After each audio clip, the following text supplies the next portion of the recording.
Hello, everyone. I'm David. And no Jono right now. This is a weird episode. We lost the recording for what we were actually supposed to talk about, which was spicy. And, maybe a time traveler from the future came back and saved us from some of the shit we said.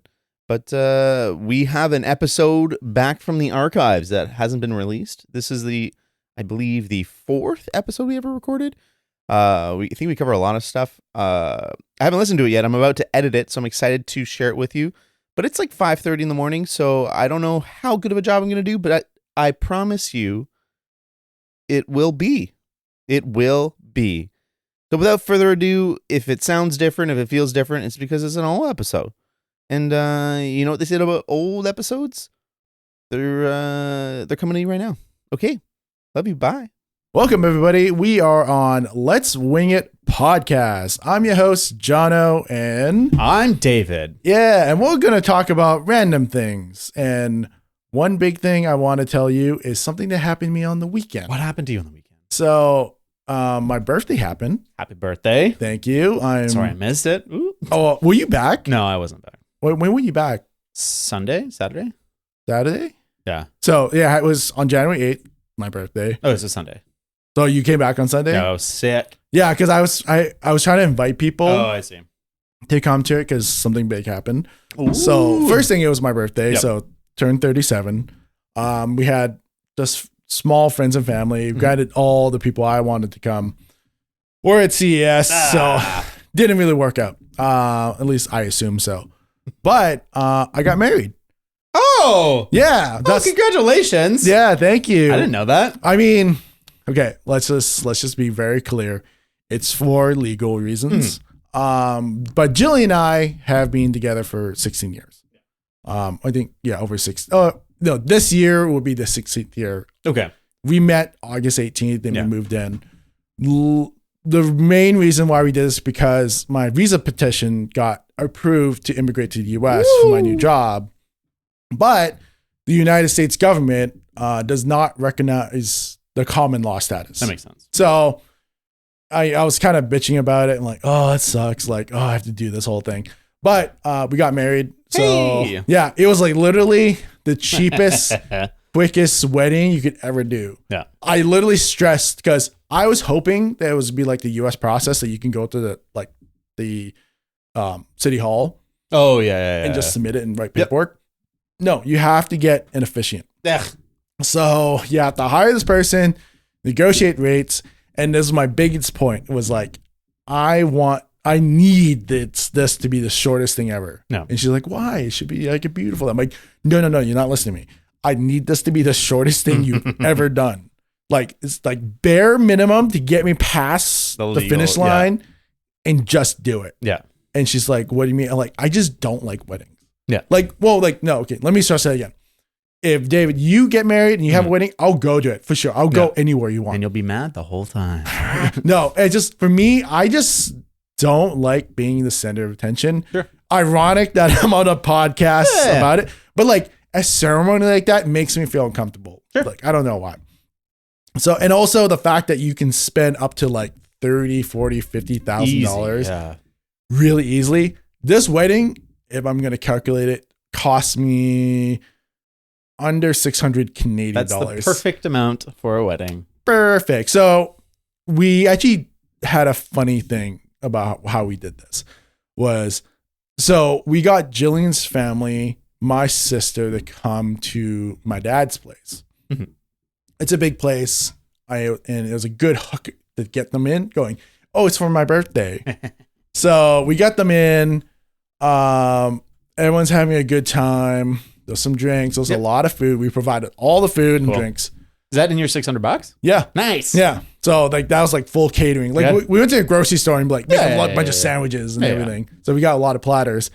And then at 11:45, 5 minutes before the officiant came, we're like, we have a big announcement.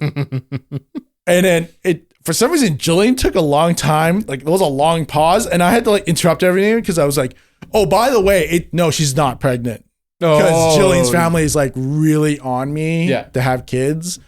And Jillian and I are just not very into it. Yeah.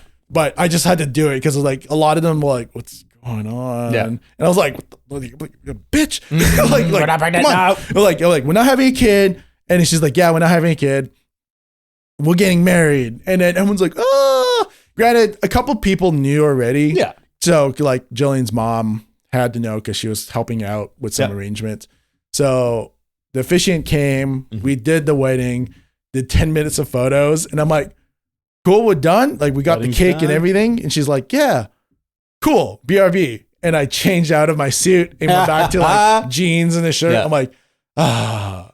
But the only problem is that no one actually believed that was my birthday. So when is your birthday? Everyone was asking. I'm like, today. Yeah. They're like, no, but there's a wedding. I'm like, yeah, the hook was the birthday to get you here for the wedding. Yeah. But yeah, anyways, it was a good time. Congratulations. And that's cool that you don't have to like really change what was working for you guys. Like you don't have to do a big crazy thing. It was just like, this works for you guys. Yeah. But I mean, like, I know it did feel like a little bit weird after looking at Jillian. I'm like, you're my wife technically now. So I don't know, like it's not, it hasn't changed anything about the way I feel, everything. But it just feels like now it's like, we've lived a quote unquote a house of sin for 16 years, and now I feel a little bit cleaner. Oh, thank goodness you can go back to church. No, it was a civil ceremony, so it was just like bam, bam, bam, done. She's like, "See you later. Thanks for the $100." I was like, "Oh, okay, cool." But yeah, no, I got married. Hey, cool. Congratulations! That's cool. Thank you. Mazel tov. What do you say? What do you say when someone gets married? Just congratulations. Well, I mean, it's a civil one, so it's congratulations or to that level. Yeah. That's cool. And then I drank the 80 bottle of champagne. Jillian and I drank 2 glasses each, and then we both felt sick after. Because I don't drink. Like, I don't really drink that much. That's perfect. What a good way to go to sleep. Yeah. That's cool. Yeah. Well, now you can move to the States. And it doesn't have to be a big move. Well, I mean, I have to wait for the certification. The certificate to come in, which should be within 2 weeks after the ceremony. I see. Then I have to go to the visa or point of entry to America from Canada. I was really worried because this is a tangent, because my official documents from my lawyer was like, you have to go to Toronto to the embassy. I was like, I don't want to go to Toronto to the embassy. Like, I have no problem going there. So like, that's a long time and a lot of effort. then there's a line going, oh, if you're Canadian, you don't have to. It was confusing. Yeah. But it was like, oh, you can go to any point of entry. Okay. I was like, dope. Much better. Yeah, because there was a point of entry like 20 minutes from our house. Yeah. How about you? Fun. Wait, how was your Dino? You came back from a trip. Yeah, CES, so Vegas. Pretty tiring.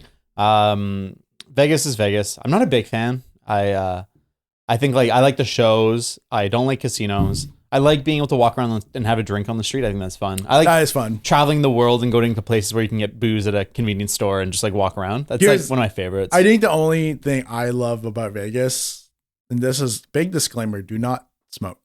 But smoking inside is such a cool feeling. Yeah, it's so weird. Because like we were alive when that was a thing, but we were too young to smoke when indoor smoking was a thing. I think well for me, you're a few more years older than me. Yeah, I'm like 37. I think the 80s you could smoke on a plane. I think it was. I don't know. Don't quote me on that. I feel like it was before that. But was it before? I feel like I would be so upset on a plane. I don't know. If I could smoke on a plane, it'd be cool if everyone was smoking. If there was like a smoking section, but it doesn't matter. Yeah, but best thing in Vegas is now Omega Mart. I was actually like what? So I'll talk about it briefly. It's basically if we opened, it's a supermarket that is from another dimension. So you go in and it's like this whole, like every brand is sort of like recognizable, but it's different and it's all off and it's all made with different things and these things. And like the front part of the experience is it's just a supermarket with weird things. And you can get like, you look at like the carrots and like, they're all weird and shit, but then there's more to it. I don't want to spoil it because I actually didn't know that much going into it. I just know that it was weird and trippy. Well, I think Emily Instagrammed it. Probably, yeah. I went with Emily. Yeah. And it was by far my favorite thing that I've ever seen in Vegas. And I've done a fair bit of shows, like a lot of the Cirque du Soleil shows, but Omega Mart was freaking so rad. And I'm going to do it again next time I go. But Yeah, maybe I might go next time. I'm not too sure because my future role will be at MKBHD. We're in the same realm of tech. CS is the mega tech show, but Marquez decided not to go this year. Sure. I didn't see that much value for me to go this year. And I think based on your reaction, I think it was not great. We sent too many people, I think, this time. We sent like 22 people. 22? Yeah. And we booked a suite, which was supposed to be like half. They're like part short circuit set. So we were going to like happy vendors bring stuff and we do short circuits there. Yeah. Part editing suite. And then also parts like meeting room for Creative Warehouse and stuff. Oh, cool. And it was definitely useful for that because every time I went back to offload footage, there was like always a meeting and there was stuff and it was good. Yeah, I feel bad for Nick. He must be like so tired. So tired. Yeah. And then the editing suite was really good, but we did one short circuit there. Yeah, I did notice, like, full disclosure, I used to be the channel manager for Short Circuit. So I know what goes on. And I could probably comment on a lot of things. Granted, I'll probably hold my tongue on a lot of things. So I'm not there anymore. Right, I got them to 1.9 million subscribers. Hell yeah. But anyways, yeah, that kind of sucked. Because, yeah, that was back in 2021 or 2022. No, 2022 show. Yeah. That was the plan for us to do Short Circuit. Is either maybe like 50% is going to be on the showroom floor. Because there's some things that cannot come to the suite. No, and they don't only have like 2 prototypes and like exactly they have to both stay right there. Yeah, but that was the plan, is to have a suite or a room so we can do like unboxings. Yeah, but that, I guess that sucks. The problem is most vendors don't really want to go out of their way to do that. Like they want to have you make videos on them and they want to help you make that happen, but going to a suite that's separate from everything is just a little too much. And like we kept asking for like displays and monitors and TVs and stuff. I'm like, they're not going to fucking Uber a TV over to this hotel room. But yeah, I was thinking like more like small items, like 100%. Keyboards, mics, headphones. Yeah. Like, but yeah, monitor. I wouldn't want to do that. If I was like a business guy, I'd be like, nah, you can just come over here and shoot. I mean, if you're like Samsung or Asus, like, no, you're fucking coming. 100%. Yeah. Like I would never go up to Asus and be like, hey, come to me. Like, no, you come to us. No, 100%. Yeah, but yeah, there was some neat stuff. I felt like it was a kind of a sleepy CES because last year was not really a CES, so everyone was sort of tepid. And I think like the whole nature of media shows has changed, where Sony doesn't need CES to release information. Like Samsung doesn't need CES to have eyes on them. Like we don't, like the media doesn't get to control corporate messaging the way it used to 10, 20 years ago. Now they can be like, hey, we're live streaming the announcement of the new S23 and like, we'll watch it. Yeah. It's like Apple proved it. Yeah. Like, okay, well, let's go back. So when COVID happened, it shut down everything. CS 2021 was canceled, obviously. Even LTX 2021 was canceled. I remember that. And then people kind of realized that you get more bang for your buck and it's more efficient to spend. Let's say I'm Samsung. Going to CES is a lot of money. I think they probably spent like at least like $2 to $5 million. You got to fly staff, you got to rent the booth space, you got to rent the Teamsters, build the sets, and then you have to store all this shit for like years, and that's added cost. Or we can send Linus Tech Tips or Marquez Brownlee or Gamer Nexus, this monitor, make 3 of them, which infinitely costs less than millions. And then they'll review it. 100%. Yeah. And so I think that's why, at least in the creator economy, you see more people spending in the creator economy, investing, doing sponsored videos 100%. Or seeding products to everyone, and then less physical shows, because most people don't really give a shit. I used to like, I mean, I still get a little excited about E3 stuff, but like, I don't care about show floor stuff. I just care about the trailers that come out. Yeah. And like, so it's just like really the corporate timing of it. It's not the show that makes it exciting. And let's be honest, even like E3, similar to CES, nothing actually happens at CES. It's everything's around 100%. CES. So like E3 has like I think Bethesda like rented like the next like hotel. Yeah. So no one's actually going to E3. Yeah. It's just the timing of E3. 100%. Well, and that's what I found this year was that it was so sprawling where like the show floor and that didn't have that much to it, but there was so many suites to go to. Like I don't think I ever had a chance to like just walk around the main floor because every appointment I had was at a different hotel all the way across Vegas. Mm-hmm. And that's because everyone wants to control their own space and have it be their story and it be their world. But I remember my first time going to CS, and then it's like, yeah, you have to meet us at this suite, and I was like, this is weird. Yeah. And then I'm not gonna name the company. The company's fine, but it's like open the door and you see like little displays everywhere, and you see a guy sitting on the bed. I'm like, yeah. But it was fine. Like then I quickly learned it's like, oh, you just rent hotel rooms for blah blah. I'm like, oh, okay. It looked a little weird. Oh, for sure. And like, I think for making content, it's a lot better to have that quiet space. 100%. Like, being able to have one person and one creator and just like being able to talk is so much better. Yeah. Because like we went to a couple booths to be like, is this worth doing a video for? And it's just so hard to get the attention and the space and the time. And like, when we brought Linus, it was a different thing because people see Linus and they're like, this is my opportunity. And like they go in sales mode, but we didn't bring Linus this year. So it was all like the smaller writers that people may or may not recognize.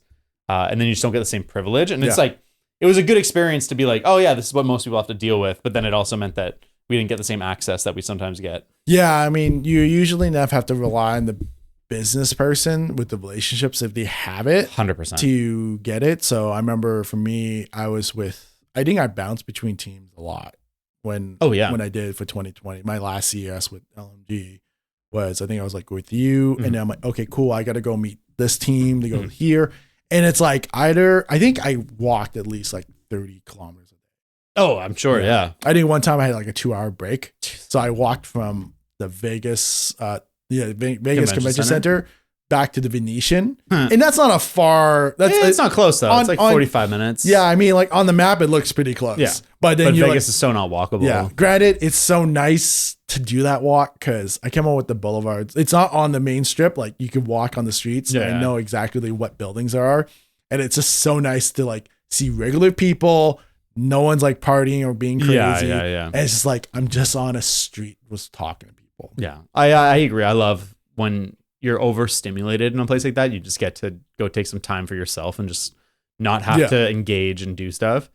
Yeah. I wonder if CS will recover or not. It feels like it's better off than E3 is because there's no direct competitor to CES in the same way like Summer Games Fest. I think Computex is the closest thing. But it's still like more niche and it's not in the US. And I think that's always going to be harder. Like having something in the US is going to be naturally easier and bigger. And you know what? I want to get Dennis on here because I loved my trip. I think the last Computex we ever went to was the one that him, myself, and that would have been fun. Yeah, that was, oh my God, it was such an amazing trip. And then right after you and I went to Germany with Linus. Yeah, man. Yeah, we'll talk about that. We'll talk about that. We'll talk about another time. Yeah, but it's great. But yeah, anyways, that's I guess a sum up of recent things. But what else is recent? Movies. What movies? All kinds of movies. The two movies that I want to talk about are White Noise, which is the most recent Noah Baumbach movie starring Adam Driver and Greta Gerwig as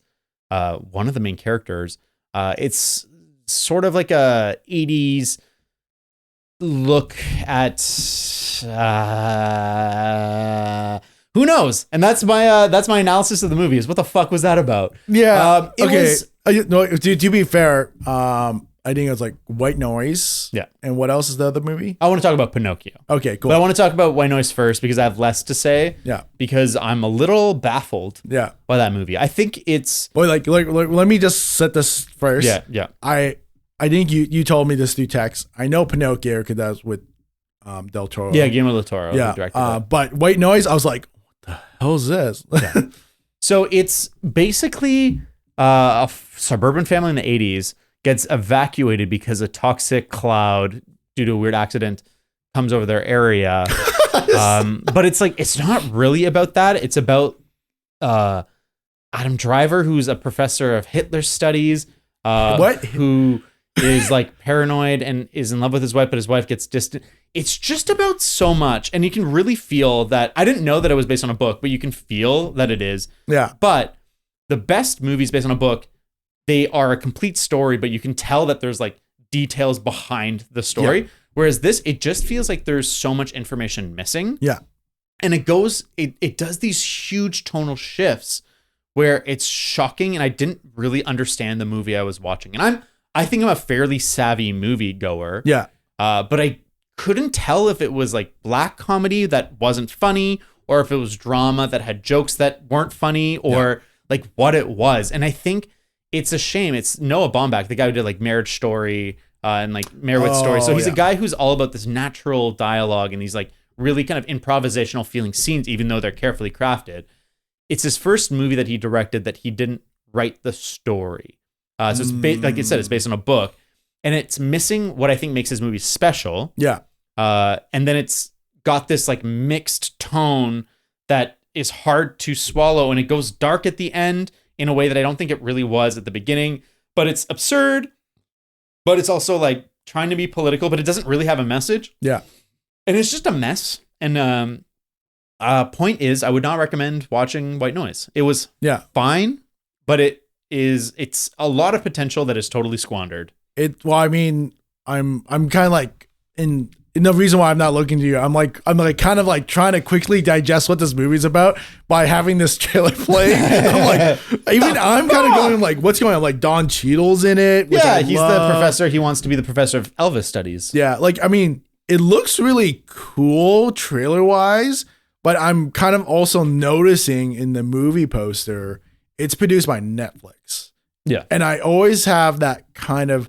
Like when you watch a movie and you know it, like you can, if you see a Netflix movie, there's a certain feel to it. I always find there's always like something that's like either like it's written in a certain way or presented in a certain way. I don't know, but I know when I see a Netflix film. Oh, 100%. Yeah. So it feels like either like maybe it's not the writer's fault. Maybe it's not the director's fault. Maybe it happened at the editing. I have a feeling it might be at least partially, yeah. And then the studio exec's like, well, data shows we we want a dark ending, but it's still funny. Yeah. Because these 300,000 sample group tests showed us they really like this. And we think that like, it feels like that's what happened. At least full disclosure, again, I have not watched this movie, but when I've watched Netflix movies, it kind of feels like that. Netflix is such an interesting thing because a few years ago it was kind of like the holy grail. It was the promised land for creators where they were so desperate for content that everything was being greenlit. So like if you were a creator, you could go to Netflix, pitch, and like there was a good chance that you would get money to make something because they just needed content. But now, like you said, everything's so algorithmically driven and everything is so targeted and everything is so carefully curated to hit the broadest demographics that like nothing feels like an expression of a creator. Yeah. And White Noise doesn't feel like the expression of a creator in the same way that Marriage Story or Merowitz's Stories does, where it's like, there was a story that needed to be told. Yeah. White Noise just feels like, content slot needed to be filled and they hired talented people and the talented people kind of half-assed it. And here we are. Yeah. Like the movie looks really cool. I like the art. Yeah. The cinematography is good. The look is good, but it's just that kind of weird thing with this. It's just like, I know now how Netflix is operating is that, yes, like they were greenlighting everything. They were doing all these things, but now they are at the point where they need to start thinking and being more efficient with no money. Yeah. So now they are starting to incorporate, they've always incorporated data. And I think to me, Netflix has the best algorithm on suggesting what you want to watch from all platforms. Paramount Plus does it poorly. Amazon Prime is just a hot mess, and you have to kind of search for what you want. But like, I think Netflix is at that point where they have been, or they have already taken the direction of what they're going to be doing now. Are they actually going to still try to be top, or are they going to be kind of at the bottom? I don't know. Yeah, well, and it's funny because as much as I hated White Noise, I think they knocked it out of the park with Pinocchio. Yeah. And so that's the next movie that I want to talk about is Del Toro's Pinocchio. And I think it's a oppositional it's like the opposite side of how they do things, where I really feel like with this movie, Del Toro went to them and was like, I want a budget to make this stop motion movie. And stop motion has had a hard time making money. Like in the last decade, the kind of the big stop motion movies have been the Studio Leica movies. And the reason they get to make money, even though they don't, or the reason they continue to get made and they don't profit is that one of the studio founders, his dad's like some fucking multi-billionaire. I haven't researched this myself, but I've heard that that's the thing, because all the Studio Leica movies don't fucking make money. Wait, which studio? So Studio Leica is like Coraline and Kubo and the Two Strings and Missing Link and stuff. Kubo. I loved Kubo. And I fucking love claymation. Yeah. But I have mostly felt that claymation is such a difficult medium to work in that often the story has to suffer for the sake of the medium. Where in animation, like in 3D animation, there's a lot more flexibility going back and forth of like, okay, we can design the scene. Okay, we can kind of like pre-visit and figure it out and do this. And then like, oh, it's not working. Okay, we can go back, rework it, do this. Yeah. But whereas in claymation, like you move forward. Like there is no like, there is previs like where they animate it, but you can't like utilize a scene that you've animated and completely redo it. It's not like the rigging works the same. And so you have to, I've often noticed like even Kubo, which might be my favorite claymation movie ever. It's not a perfect story. It's not a perfectly told story in the same way that like the best Pixar movie would be. Pixar movies are so tight because they can keep reiterating every part of it, every step of the way. Yeah. But Pinocchio is fucking awesome. And it's one of the best told claymation stories. Yeah. And it has like Del Toro touch without, sometimes he gets too involved with his own style. Like I didn't like Nightmare Alley. I didn't like the Haunted Mansion one. I haven't really watched a Del Toro movie since, this is so cliche, but I haven't watched it since not Pan's Labyrinth. I haven't seen that yet. I know. Even Jillian's fucking telling me to, like, you gotta see this. So good. But I haven't watched them since Hellboy 2. Hell yeah, that's a great movie too. Oh my god, Hellboy 1 was pretty good. Yeah. Hellboy 2, it's like, so good. It's like even like the latest Hellboy, it's like, it's not Ron Perlman. I don't give a shit. No, and like they got it so wrong. Yeah, but anyways, like Del Toro, I know he's really good. Yeah, but I think I treat Del Toro almost like Wes Anderson. It's like I need to be in a kind of certain headspace to watch it. And I saw Pinocchio. I saw the trailer. I haven't watched the movie. Full disclosure again, because you consume more media. I love movies. I tend to just kind of as it comes. Granted, I did watch a movie last night. We'll talk about. Yeah. But anyways, the Del Toro has such a unique art style. He kind of reminds me of Tim Burton in a way. Sure. Yeah. As like the same kind of like weird, wacky characters. Yeah. Oh, in both movies. Mm-hmm. Yeah. When there's like a certain like proportion or weight to like the design of everything. And Pinocchio is definitely shares that. And I think it just does such a good job where you'll be familiar with the beats of it, where you're like, okay, yeah, this guy makes a little wood boy, gets given life. Yeah. But they take such a different turn on it and they give different weight to different parts of the story. And I don't want to spoil it because I highly recommend you. No, you know what? I think spoil it for me because I still watch it. I don't want to spoil it for the audience. I want them to go listen to it. Okay. But it is so. How about this? Okay, how about this? I will watch it. Yeah. I will will myself to watch it. Yeah. I'll probably like it. Yeah, it's pretty short. It's less than 2 hours. And full disclosure, the one reason why I like working with David is because we like things, but we have different opinions. Yes. But I'll watch it. I'll probably like it, and then we can talk about it later. And we'll probably put like millions of spoiler warnings and everything. Yeah. Well granted, I will spoil my movie because it's been out for a while. Yeah. The only reason why I watch it is because I'm Paramount. I ended up watching Strange Worlds because I was so curious, and I fell asleep. That's the Disney one that you hated. Oh yeah. Like, I knew I wasn't gonna like it, but it was like I was doing stuff, so I wanted just like a background thing. And it put me to sleep even though I wasn't paying attention. You understood why I hated that movie? It's an algorithmically made movie. Like it has no unique identity of its own. It's just an assembly of all these different ideas. I didn't mind the representation of the diversity. Like I don't care if it is an algorithmically based movie, good. Like let's push towards that. But there is like it's a Mad Libs movie. It's just Mad Libs movie. Yeah. Like audience, if you're listening, we've talked about Strange Worlds and the last ones, and I think we along with that one, we talked about Glass Onion. It was like 2-hour long discussion. Yeah, it's great, but I fucked up, and then live recording. We both everything. fucked up. Yeah. Anyways, we're gonna have that maybe on our Patreon later if we feel at like some point. But anyways, what Strange World was, nutshell was, it's a movie about it's a kids movie, so you shouldn't expect too much. But I guess Pixar in a way and Disney have done a pretty good job. Yeah. Like Zootopia was a freaking amazing movie in my opinion. But Strange World was father. No, yeah. Okay, so there's 3 people. There's father, grandfather, and son. Grandfather, father are biologically the same, and one is opposite in what they want to do, and one wants to do another thing.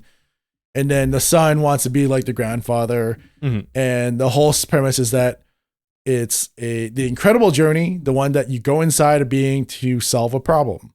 And there's a little bit of environmentalism. It's a lot about relationship in the family. But if you watch this movie, you will be bored because it's so obvious what they're trying to do. Yeah, they just don't have like a vision for it. It's just it's almost shocking how rudderless Disney has been. And like that movie is just like, you can just see the executives like pitching each other, being like, yeah, we can do this. And like, it's not a creative endeavor. It's just a business endeavor. They didn't do story first. No, they didn't go, we want to tell a story about X, Y, and Z. They went, we want a movie that involves a mixed race family, and also represent LGBTIA plus. I think I got that. No, LGBTQIA plus. Yeah. Yeah, that kind of like, it's good to involve that community. Yeah. And I think they did actually a really good job to introduce that his son's gay or maybe bisexual. I don't know, but it's like they did a wonderful job in my opinion. Like that was beautiful. It's like, oh, he likes David. It's like, oh, like I think doesn't like David. Yeah. Oh, is it David? I can't remember. Yeah. So I mean, they did a good job doing that, and it didn't feel awkward at all. It was like you just had that natural, like, oh, he has a crush. Yeah, that's cool. But like everything else was just like, fuck this movie. Yeah, it just I couldn't tell you any of the specific beats that happened, even though it's been like a week or 2 that I've watched it. I like kids movies, but they have to be using animation as a medium to tell the story, not just like, be flashy in a way that kids will be attracted by the colors. And that's what Strange Worlds is. It exists to flashlights for kids to keep them there long enough to make it worth the investment for Disney Plus. But granted, that movie I think bombed really hard. Yeah, I think it was like within 2 months or 1 month. 2 months it was on Disney Plus, and I think it made like not even its budget back. It made no money. Yeah. But let's check that out. Yeah. But yeah, back to like claymation. I think the heyday of claymation, maybe before Pinocchio, like what you can't see this, but I can see David's like, oh my God. So its budget was $180 million. Yeah. And so generally to make money, it used to be double, but now it's 2.5 to 4 times now, because is it 4 times now? Because it used to have a tail end where you could make money on DVD sales and all this stuff. But like once it's out of theaters, it's done. You make like a $10 million, $20 million Netflix deal. That's it. So its budget, 180 mil. Its box office, 72. Not even like 1 times this budget, not let alone 2.5 to 4 times. Holy shit. Huge bomb. That's so rough. Bad. That's fucking Someone's rough. Fired. 100%. Yeah. Well, I mean, like the CEO that was behind that era of Disney is gone. Bob Iger's back. We'll see. Bobby, save us. He's a great CEO for Disney, but I mean, Disney's a crappy company in terms of like ethics, but it's a corporation. They're not beholden to morality. They're beholden to shareholders. Yeah. I mean, I was actually looking to buy Disney stock the other day, so I might do. I'm still trying to figure out where it's trying to go. I feel like, okay, let's talk creatively. Is Disney a stock worth buying? I think Marvel has had a tough phase. Yeah. I think Star Wars has had a tough phase. Yeah. And I think Disney Animation and Pixar has had a tough phase. But I think all of them might, I think the next Pixar movie is going to suck too. What's But the next Pixar movie? Elemental. It's that one where it's like fire and water. Yeah, I saw It the looks trailer. fine, but it doesn't look like special. It's honestly, it's going back to like Mad Libs. It's like 100%. It's like, okay, let's just be honest. One person's probably white, the other person's 100%. black. It's just mixed relationships. Yeah, they're like, you can see instead of one person being like, I have this story to tell, it's just the boardroom of like, what's the hot topic issue these days? And like, you can make a good movie out of that, but it just seems so uninspired. Yeah. And I mean, Pixar has been totally guilty of pulling its punches on interesting ideas. Like Soul, super interesting idea, but they pull their punches and they get out of the afterlife so quick and back to Earth, and they put this guy in a cat, and they're like, haha, cat jokes, person isn't a cat, haha. Instead of being like, yo, trippy afterlife, we're gonna give your kid existential dread. Yeah. And like, that would have been a way cooler movie. Oh yeah. Just like figuring out who the person is, and like, you're born with high anxiety. I'm sorry. Yeah, and it sucks. And it was funny. Getting back to Pinocchio somehow, darkness in kids' movies is fucking awesome. And when you're a kid, it's a little scary, but I liked the dark movies because like they felt so much more important. Yeah. And there's like violence in Pinocchio. There's like an edge to it. And it starts with like sadness in a real way where like most kids' movies it's so sanitized and you don't get that. But I liked real sadness. Think about when you're a kid, how good like Brave Little Toaster or oh my God, don't talk about that toaster. and like how dark and scary that is. Yeah. Or Land Before Time. Like his fucking mom dies in Land Before Time. Like Bambi, that darkness is, I think, important for kids to tackle with and have to discuss with. If we protect the kids so much from this darkness, you can still have good movies without like inherent darkness. But when I appreciated that as a kid, and that stuck with me, and it felt like these were important movies to digest, and it also opens up discussion. Yeah, and I mean, like, like fairy tales, like before Disney kind of took it over, they were pretty freaking dark. Yeah, like Hansel and Gretel. Like, like puts like the witch in the oven. Like that's kind of fucked up when you think about it. I think Red Riding Hood. It's like the Axeman actually chops up wolf in front of her to save the grandmother. Like, Little Mermaid, it's all like she dies at the end. Yeah. I mean, like, then Disney kind of just like came in and saved like, everything. I definitely understand why Disney would want to, clean up the stories to make them more palatable to a modern audience. But it's still a little bit scary at some points. Yeah. And I mean, like, there's some scary shit that happens in Disney movies. And like, a lot of those villains are just evil and scary.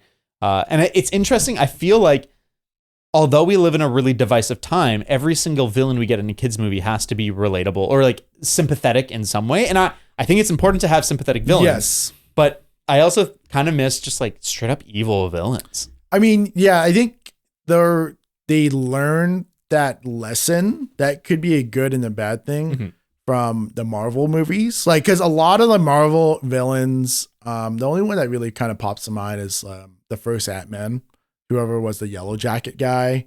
He's the guy who you don't remember him. The business dude. Yeah, so like he's just a bad guy. Who cares? He sucks. Yeah, he sucked. But when you actually think about it in even like a storytelling sense, at least from my point of view, is that if you have like a plain Jane, he's the bad dude. You can spend a lot of time going, oh, what's Paul Rudd's character going to be like, and his relationship with his family and all that stuff that you really essentially care about, because that guy's going to die. Yeah.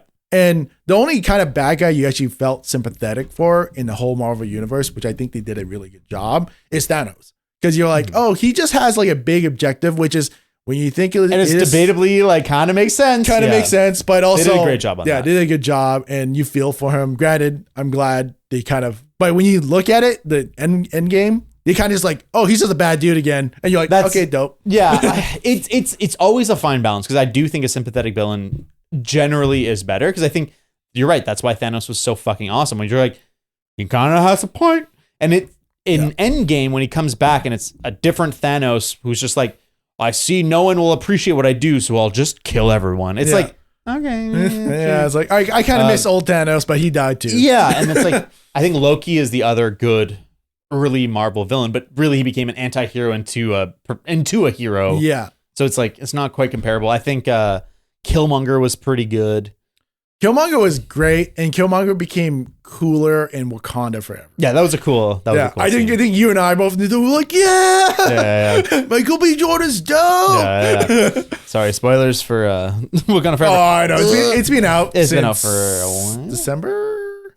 I think December. November. I don't know. It's not that good of a movie anyway. Yeah. But what I miss is like the Disney animated villains, like Ursula or Facilier in Princess and the Frog, where they're just super interesting, and you like want to know what's going on, why they got that way, but like they're evil. Yeah. And like I think that for animated movies you can have so much fun with these huge villains that just chew the scenery and are so over the top, but are fun. And I feel like we've moved away from fun villains. Like, trying to think of the last like cartoon. The Incredibles, the first one.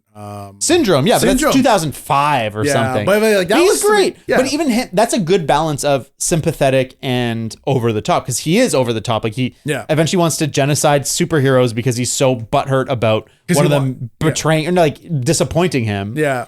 But they give you that great scene at the beginning of Buddy being like, oh, I just want to help, and then he fucks everything up. Yeah, but like you didn't need like a 2-hour long backstory about this guy. He's like, this happened, therefore this happens, and then this is his idea, and you're like, oh shit. Yeah.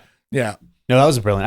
I think The Incredibles is still one of the best superhero movies ever. The sequel one was kind of It's good, but it's not nearly as good because the villain's almost there. It's like you can see they pulled their punches because they don't want people like the Screenslaver as an idea. It's a great name. As an idea of like, hey, getting people addicted to media to control them. Like there's something interesting there, but eventually they just simplified it into like hypnosis bullshit or whatever. Oh, the worst thing is just it kind of they diluted it really poorly. It's like daughter really hates daddy. Just like, and then really hates the brother because the brother is just like his, her dad. Yeah, it's like reducing it to those little simple family terms. Yeah, because it was like so cool just seeing the whole storyline kind of go. And then, I think at the end I was just like, lame. Yeah. But I think the last animated movie I absolutely loved, other than Into the Spider-Verse, but that's kind of just his own thing. I mean, that one, the bad guy is pretty plain Jane, in my opinion. But he's not a big part of it. Even then, they I think that's a good mix of like Kingpin's just evil, but sympathetic that he's trying to like get his family back. But that movie's fucking fantastic. I can't wait for Across the Spider-Verse. I'm kind of in a way a little bit worried about that. Well, I mean, it can only it's like they have to do another 10 out of 10 to not disappoint. Okay, here's the reason why I'm worried about it, because the first one was so good, and then. It's just, to me, it was like, it makes sense that they have to do the multiverse thing again. Yeah. But it's like the finality of him saying goodbye to original Peter Parker and then Gwen Stacy. And it's like, oh, no, just joking. It's like, oh, that's kind of 100%. When you reopen the thing that was closed, it takes away from like how good it was last time. Yeah. But so, I mean, I'm excited. I kind of have a prediction of what the storyline is going to be about. You should write it down. We can open it up in an envelope. I'll write it. Okay. That will do. I'll put it in a notepad, and then I think maybe we'll write a podcast before we watch it. That's a good idea. We should write like what our predictions are. Yeah. And then we're just like, okay, spoiler, this is why I think. And then we'll see if we're right or not. Well, because it's funny. I actually hate, I don't like listening to people's predictions because they might be wrong, but they might be right. And then all of a sudden you're like, it's in your head and you're like, they kind of spoiled it for me, even though they didn't mean to. Yeah. But I think it's going to be good no matter what. But I think it's just living up to such lofty expectations that the only thing it can do is disappoint. But we'll see. Maybe they can step it up so high. Like that trailer is pretty fucking bonkers. So. It's pretty cool. Granted, like, I thought Lego Movie 2 was going to suck. Yeah. It was pretty good. It's not as good as the first, though. It wasn't as good as the first. And that's a pretty common like thing about sequels is like they're almost as good as the first one. Where like when you first watch it, you're like, oh yeah, that was really good. And then you realize like the impact is so much less because you're not surprised. There's no surprise. Yeah, exactly. It's like animation was really good in the first one. So you're kind of like engaged. In the second one, expectations there. Granted, the movie business lives on sequels. Well, now it does, yeah. And well, I mean, no, even before. Yeah. So the reason why sequels usually get made, at least I'm just going by pure business, is that first thing, the demand is there. Yeah. Everyone loved it. And this is the reason why kind of sequels kind of sucked was, so let's just say you made a movie that was $100 million in production, $100 million in marketings, and the movie did like $500,000. Cool. Right? You already had all these actors, directors, and everything signed up for probably regular rates, like decent rates. Then sequel movie comes out, and then, it could either do good or bad. I've never seen an okay sequel. Like, no, I mean, maybe not. But yeah, whatever. So now they have all this money they made, $300 million, plus they get outside investment to make it really big.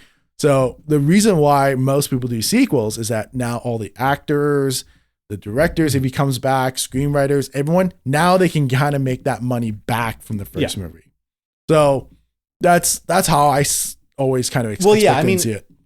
When I say now, you're right. Like since the 70s, the sequels has been a thing. But it's interesting looking back at the Hollywood of the 70s, like pre-Godfather 2, when it was like, it was a novelty to have a sequel. Yeah. Where it was like, that was kind of a strange, like, of course there was always, continuations and stuff. Yeah. But this big marketed, like, huge blockbuster sequel, like we didn't really have that. Like, think about pre-Star Wars. Like, there wasn't these huge franchise in the same way. And even when Star Wars came out, it's not the same as it was in the 90s, which is not the same as today.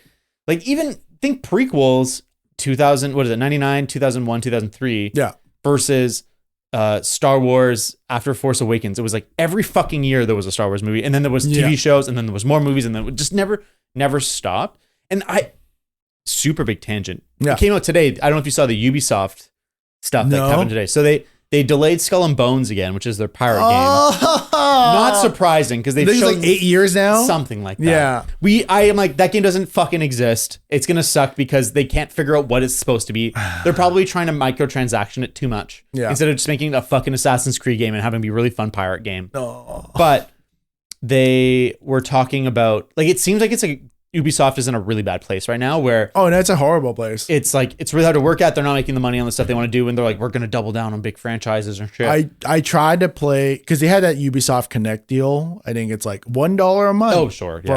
Like for the first month. So I signed up and played Far Cry 6. Sure. And talking about games made by a fucking algorithm. Yeah. I mean, Far Cry 6, they fixed a lot of problems. Like Far Cry 5 was just god awful dog shit. But I feel like every single one of their franchises, it's just, they just make the same game over and over and over with like slight changes. Yeah, like Assassin's Creed stopped being good after Brotherhood. Yeah. Hey, Mirage does kind of look good though. Yeah. Well, it's just a trailer. But the idea, I'm glad that they're going back to Assassin in a tight city space. Granted, Odyssey was pretty good. Like, it's just a different thing. It's a different thing. It shouldn't be called Assassin's Creed. It should be it should be Achilles kicking ass. Whatever, like that's what it should be. Yeah. But so like, Far Cry 6 just like, holy shit. Was like, there was one point I was like, oh, because it felt really linear. And then now it's like, all right, now you can go into the mainland and those 5 different things. It's kind of like, it went contradictory of how I like to live my life. Was like, this is a big tangent now. How I live my life is I do set up big goals. Like I want to do X, Y, Z, this. I'll talk about this a little bit more in detail in a later episode. But then you kind of like, you don't keep looking at the big goal. You keep going, okay, I want to go that direction.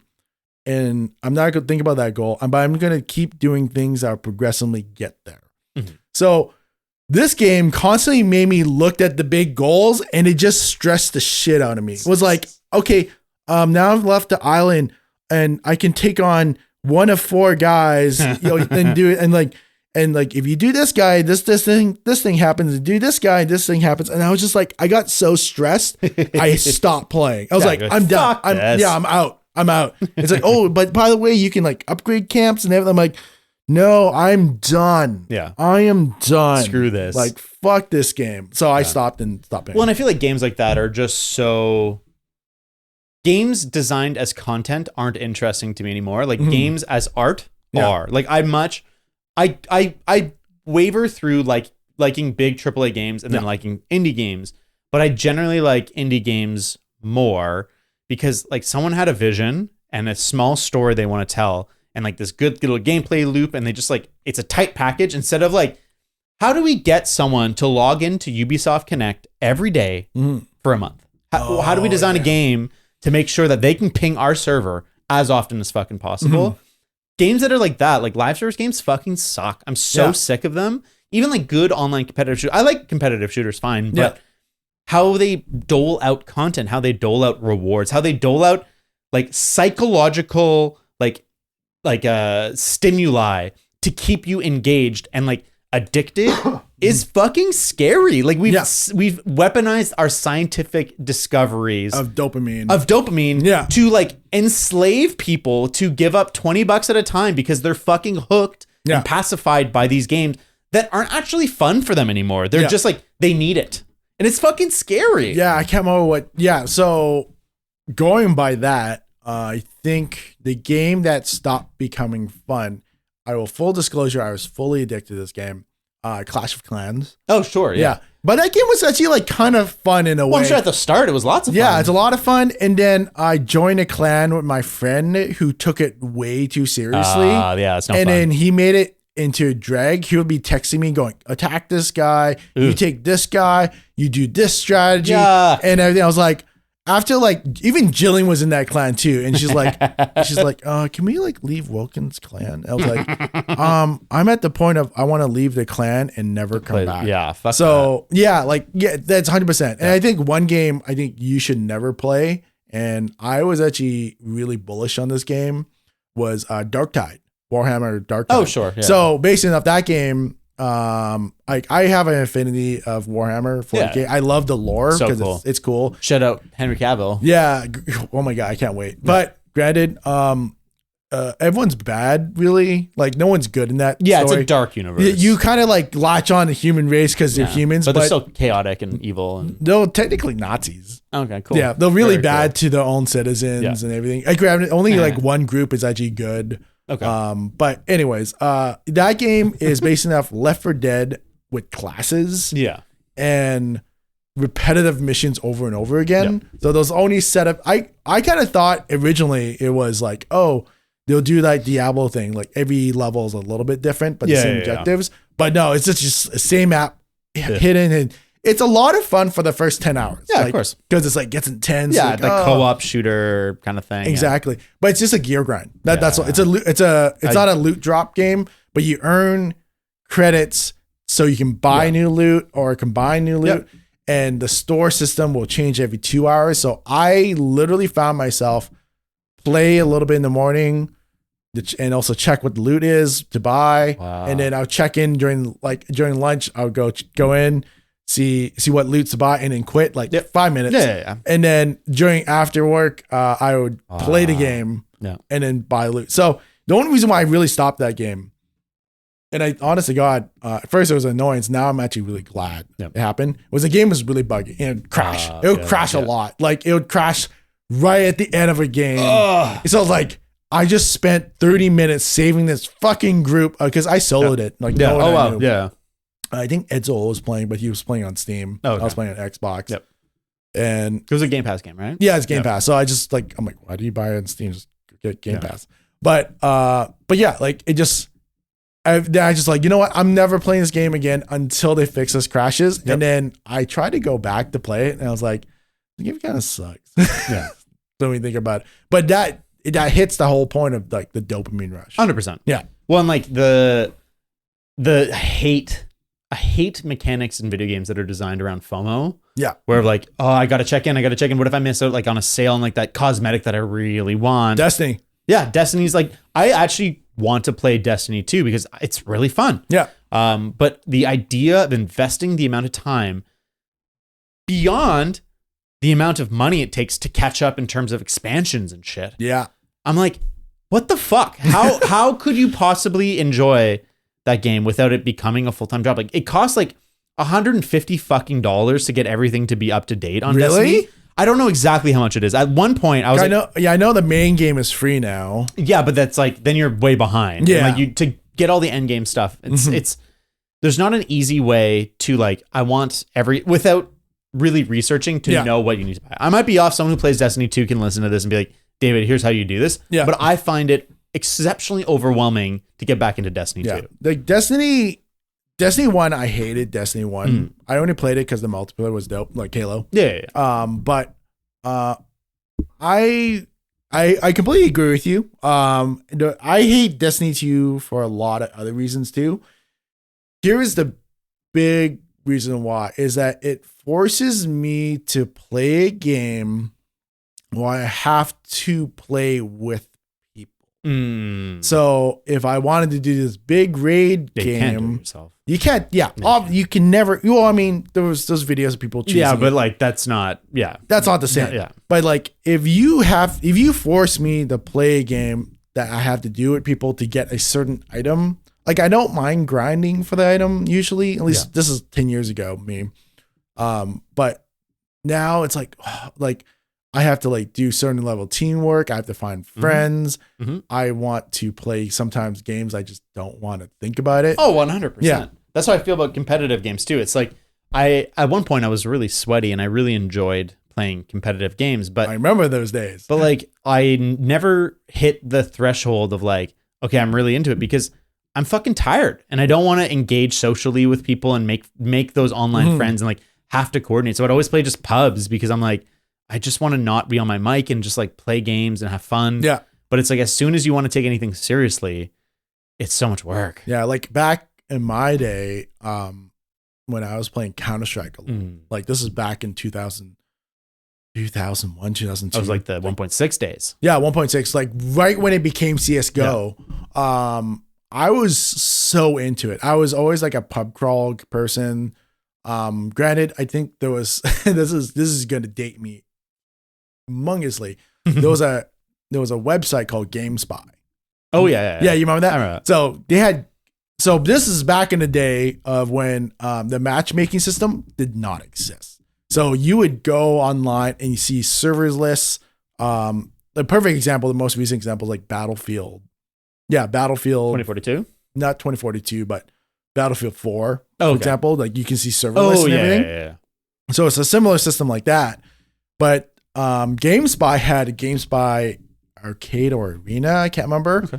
And you can log in, you can use the game that you bought, you don't have to rebuy it. Yeah. But it's a system that will help you kind of find games. Oh, like matchmaking. Yeah. Cool. And really cool thing about that was the reason why I'm telling this is that I got ranked in there. Oh, I didn't know. Cool. Yeah, I didn't know. So until one of my friends was like, yeah, I think I saw you on GameSpy ranked on Counter-Strike. Yeah.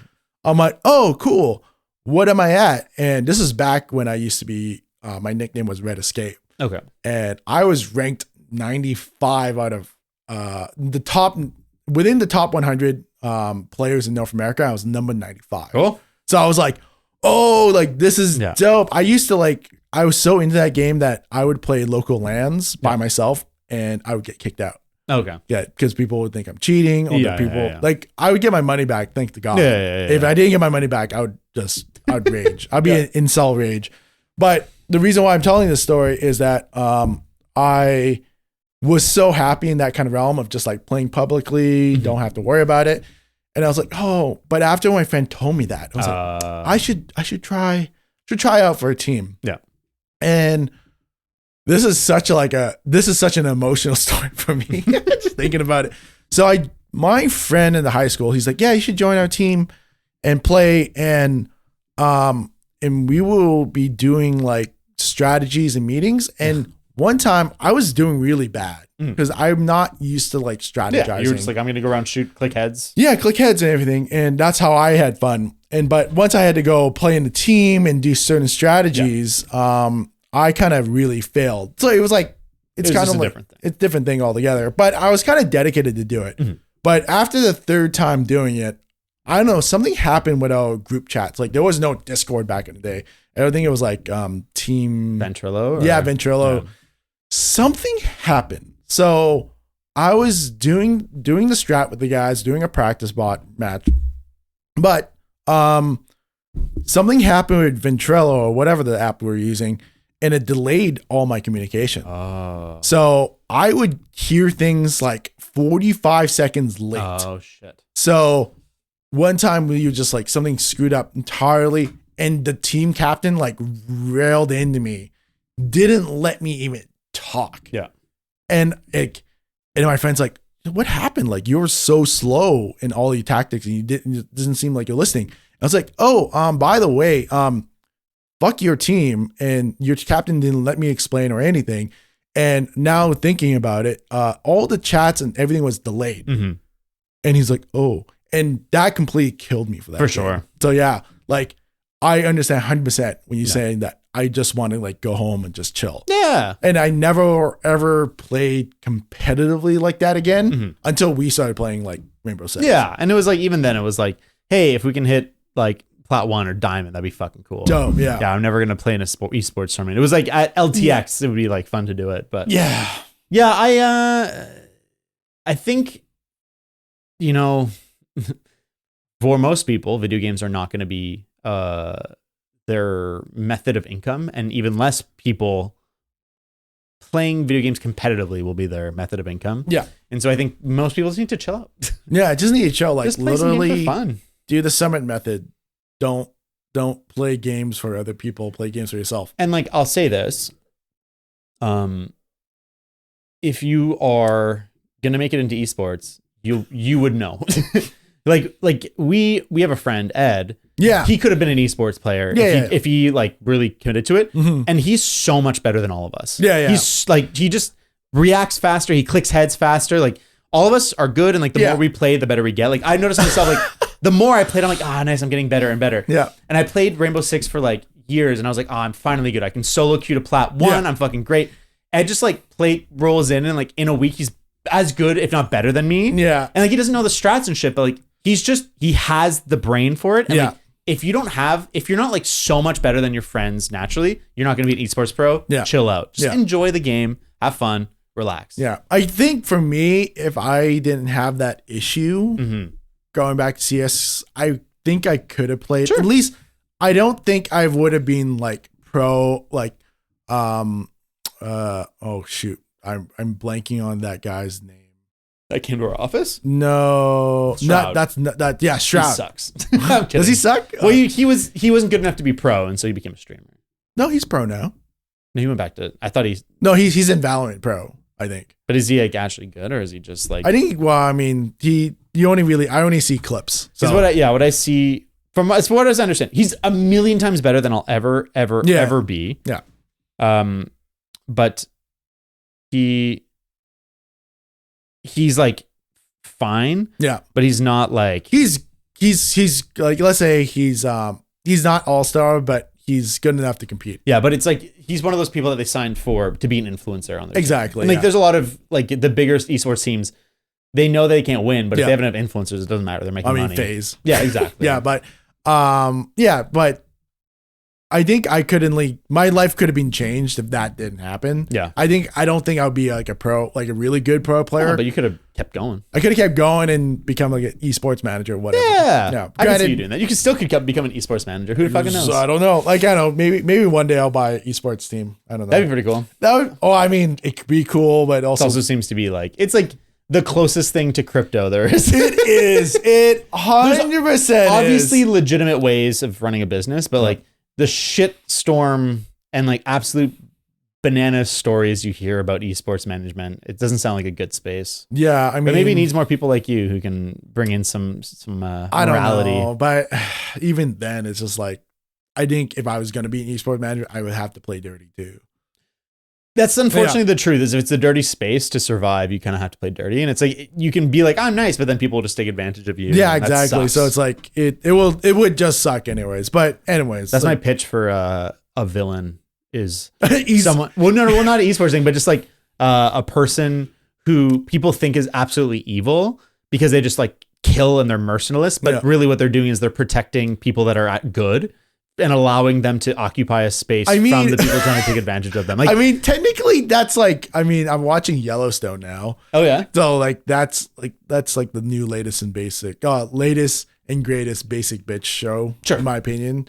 It's kind of like, oh, everyone's watching it. well, there's like the different spin-offs, right? Like the 1883. It's not even spinoffs. It's like a prequel. It's the same family, but it's like 18, I was like, oh, it's like 1883, 1923. Oh, I joked to Jillian today. I'm like, I wonder when 1963 coming out. She's like, really? I'm like, no, like, but it's probably gonna happen. Yeah. But yeah, so I think like that's like, you can see like a level of evil, but necessary evil to accomplish your goals and protect the people that you love. But yeah, anyways, I don't want to talk about Yellowstone right now because we'll talk about it at some point. That's a whole. I might watch it at some point. Have you watched it? No, Cassie's brother's really into it in the spinoffs. My thing against it is that it seems like such a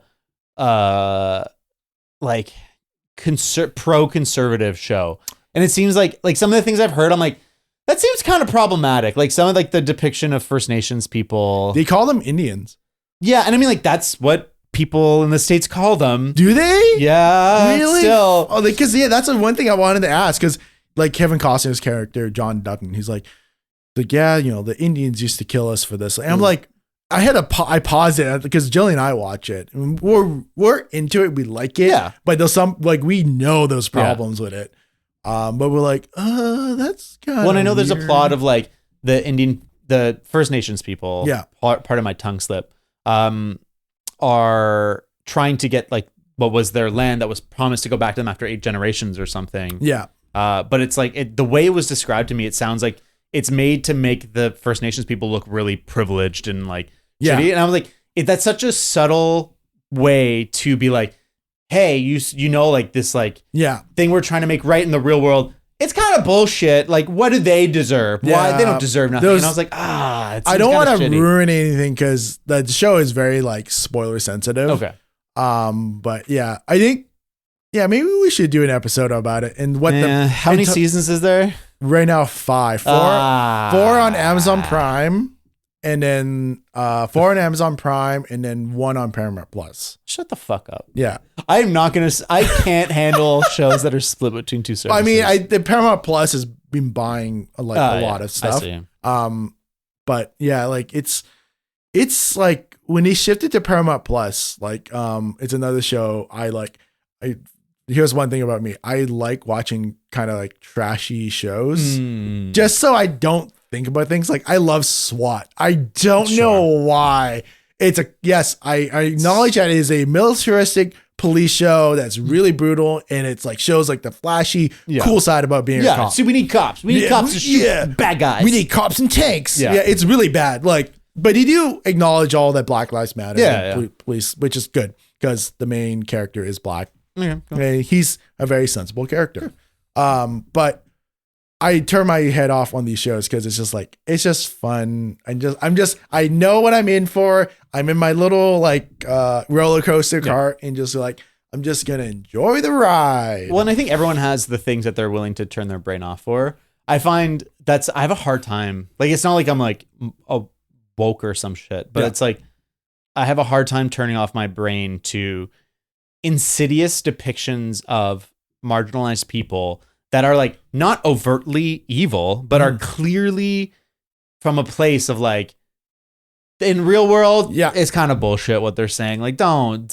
Yeah. Well, I mean, there's ways in the story where the main character acknowledges the people in the reservation and he understands and, you know, sympathizes with their pleas. Cause like those episodes when they talked about fairness, there's no such thing as fairness. Either it's, you do it, like you do everything for yourself. Then that's the name of the game. You do it. And then if people say you're wrong, it's because they want what you want or what you have. So I was like, I understand that point of view. That's what evil people say to justify their actions. Everyone in the show is evil to that point. So, I mean, to the point I've heard it's redneck Game of Thrones without the murder. Oh no, there's a lot. There's a lot of murder? There's a lot of murder. It's like those, oh fuck. Now I really wish you watched the show. There's one episode, I talk to Jillian about all the time because like I do it to her and she freaks out. Oh, she doesn't freak out. She just goes, "That's so stupid." Something really, the murder just happens so fast and you're like, "What the fuck?" Yeah. All right. I'll give it a couple episodes. You know what? Watch it during the summer break when there's like nothing really going on. That's fair. That's yeah. fair. So yeah, there's a lot of stuff. I wanted to talk briefly about some of the movies, but we might have to save that for a different day because we're going long. Yeah, I know. Let me talk about one thing. Yeah. So I'm like I alluded earlier is I watched Devotion. Which one's Devotion? The Devotion, like it might wait. Let me pause a second. I might have fucked up. Okay, no. Oh yeah. Okay. Yeah. All right. So yeah, let me talk about Devotion. So this movie is with Jonathan Major, who is King, the Destroyer, Conqueror. Yeah. So and Owen Powell, Hangman from Top Gun. Maverick. He's another Flyboy movie. Hell yeah, dude. So the story is based in the Korean War, and the reason why I want to talk about it is the Korean War. There's not many movies about the Korean War. And I'll get to that later. So it was actually really interesting. So the movie is about kind of like, black aviators, or one black aviator called Jesse Brown, that he is depicted as a really good pilot. And this is based on a true story, and how, I can't remember the other guys, Tom, he's kind of like the character that gets kind of thrust into the team, and you kind of see the world from his eyes. And see how Jesse Brown kind of struggles to become an aviator. Mm-hmm. Granted, in the movie, it's kind of weird because you don't really see him struggle being a black aviator that much. It's everything is that they become friends, and then he tells them what he had to get through to this point. But every single point in the movie is him kind of just like, I'm a black aviator. I don't have to really worry about too much. Okay. And end of the day, this is a spoiler, but the movie's been out. Fuck it. Yeah, I'm not probably gonna watch it. No, maybe it'll be a background watch. Don't watch it. He dies, and Tom tries to rescue him. Doesn't work out. He passes out, and then he has to leave his body in North Korea to get rescued. They try to rescue him. He gets captured. He doesn't get captured. He dies in the plane that crashed because it got hit. I'm really kind of like skipping a lot of stuff in the movie. Of course. And he gets Medal of Honor and whatever. It's an okay movie. Yeah. I see why it like review wise, it did really well. Oh. But no one watched the movie. No, it didn't interest me at all. Yeah. And it's just, it kind of led me kind of like in a weird spot. Was like, it felt like they were trying, based on the trailers, I thought there would be more aerial battles. Yeah. In the year of Top Gun, you've got to have some fucking aerial battles. There was only 2. And even like the one was kind of lame. Yeah. The last one, I was just like, oh, it's just like a lot of strafing runs on a hill. And it's about, and he saved that one Marine that was really mean to him. Yeah. And now that Marine has some newfound respect for him. Mm-hmm. It was kind of like, it's everything about like telling the story about the, the black culture struggle to get adopted into this world that has segregation, racism. Yep. I respect all that. Sure. But it just felt like the movie kind of just ended. I was like, oh, that's it. And then you had to like learn about the epilogue, about the family. Tom and Jesse Brown's wife became really close friends, and their families are really close friends. And the big thing is that to this day, because Jesse Brown died in North Korea, they are trying to recover his body. I see. To this bring is him the back. Real life story. Yeah. So I was like, it's a good story, but it felt like it's missing everything that makes it should be a good movie. Yeah. So I didn't really understand that. But what really kind of interests me was they called the Korean War the Forgotten War. Mm. And I was like, why did they call it the Forgotten War? And I literally Googled it, and I went to Quora. Called that, isn't it? Yeah. Yeah. So it happened, like, everyone's saying, it's like, oh, it was a really short war, 3 years. I'm like, that's a pretty decently. I think the U.S. involvement was shorter than that, though, wasn't it? No, the U.S. was involved right off the bat. Right off the bat? Okay. So I went to Quora, which is a horrible, horrible place. But someone actually had a really good point that I don't know if it's a lot of traction, but it's because there was so much Chinese involvement in that Korean War, and showing Americans killing Chinese does not sell movies. No, they're not allowed to. They would get it blacklisted. Exactly. So I was like, oh shit. Yeah. And it's like, Chinese, like China. Wait, let me go.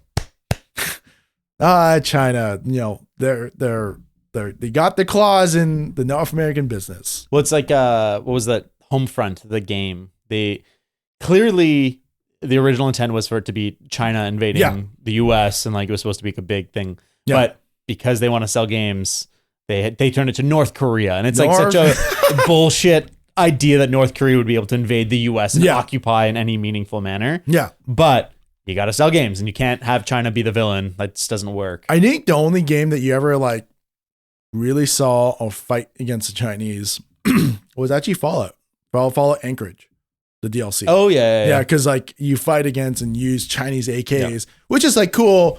It's not like they're showing the bad guys, just a faction. Isn't there a Command and Conquer, I think, too, that it's like the Chinese? Red Alert, I guess. Maybe I'm thinking of something else. Maybe I just... Well, you might be thinking of Rise of Nations, but I mean, that's just like... There is one. Is there? I think so. It doesn't matter. Yeah. But it's always been fascinating to me seeing how our media, even though it's not quote unquote censored to please China, it's shaped to please China. Yeah. And it's like everything, it's such a big market that like you have to do it. As we become so weird. globalized, you have to appease Chinese censors. But you know what's weird is that there's a lot of I really want to verify this and see if it's true. But like the Chinese economy apparently is collapsing, but you don't hear about it. Yeah, they're really struggling. Because, well, for a million reasons, but I don't really like. I don't know how I feel. And maybe we'll save that for another episode. Yeah, another episode. I just wanted to kind of bring that up because I was like an interesting fact. Because I would love to watch more content about the Korean War because I actually for many years forgot about it. The only reason you why don't think about it much, even like in the show, like the big show MASH.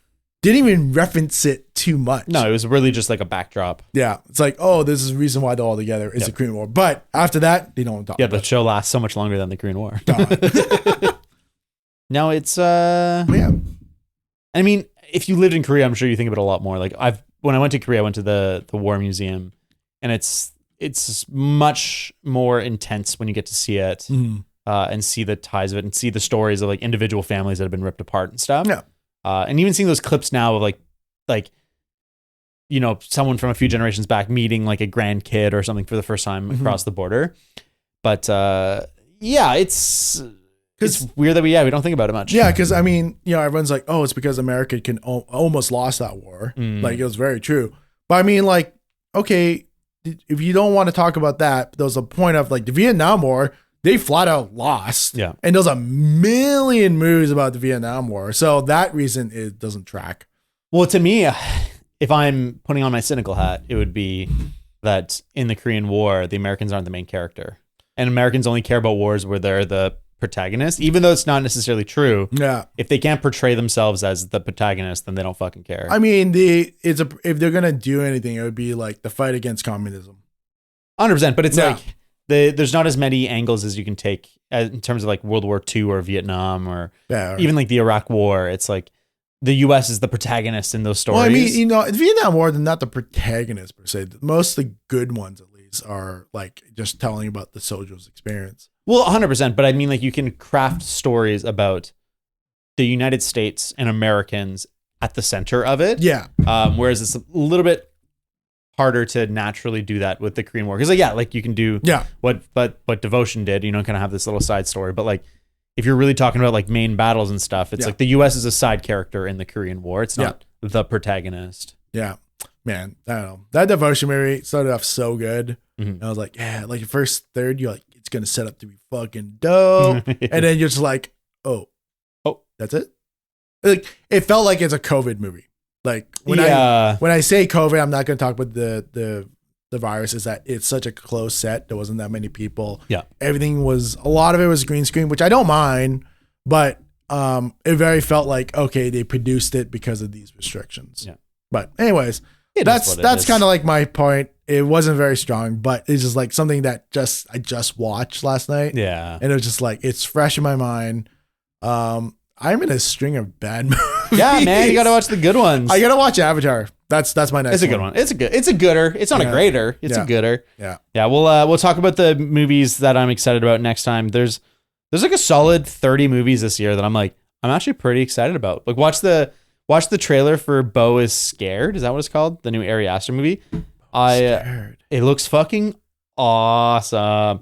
Anyways, we'll get to it, and we'll get to so much more next time we're back on Let's Just Wing It. So you can find us at you can email us at you know what? If you find this podcast, just give us a good rating. Yeah. 5 fingers up the wazoo. Either you like it or you don't like it. If you don't like it, send us an email. If you love it, 5-star. Hell yeah. But until next time, bye.